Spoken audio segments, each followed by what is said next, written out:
Halo pemirsa, Kawanua Info kembali hadir menyapa Anda. Bersama saya, Aulia Denga, berbagai informasi akan kami hadirkan untuk Anda. Kita ikuti informasi yang pertama. Presiden Joko Widodo menerima penganugerahan gelar kehormatan adat Kesultanan Ternate dengan gelar Dada Madopo Malamo yang mengartikan Jokowi sebagai pemimpin negara besar.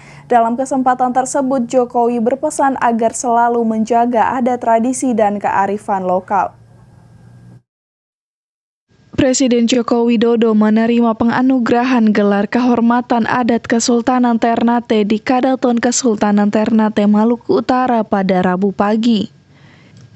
Jokowi sebelumnya menjalani prosesi penjemputan ritual Joko Kaha atau injak tanah di depan Kadaton Ternate. Setelahnya penganugerahan gelar dilakukan oleh Sultan Ternate Hidayatullah Shah. Presiden Joko Widodo dianugerahi gelar kehormatan Kaicil Joko Widodo Dada Madopo Malamo. Gelar Kaicil menandakan pangeran atau keluarga bagian dari Kesultanan Ternate, sedangkan gelar Dada Madopo Malamo adalah pemimpin negara besar. Dalam kesempatan ini, Jokowi berpesan dan mengapresiasi pihak Kesultanan Ternate yang selalu menjaga tradisi, adat, dan kearifan lokal. Ya, pagi hari ini saya mendapatkan gelar dari Kesultanan Ternate, dari Bapak Sultan Hidayatullah Shah, Sultan Ternate yang ke-49, dengan gelar Dada Madopo Malamo.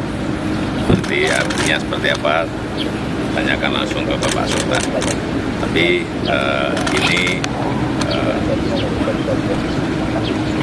adat, tradisi, kearifan lokal memang harus terus kita jaga dan terus kita rawat. Saya sangat mengapresiasi apa yang telah dikerjakan oleh Kesultanan Ternate menjaga, merawat adat, tradisi, kearifan lokal, sehingga inilah yang sering saya sampaikan, berkepribadian dalam berkebudayaan.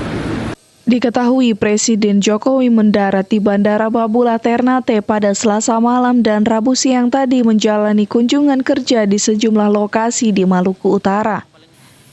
Dari Maluku Utara, Opik Syarifuddin melaporkan untuk Kawanua TV.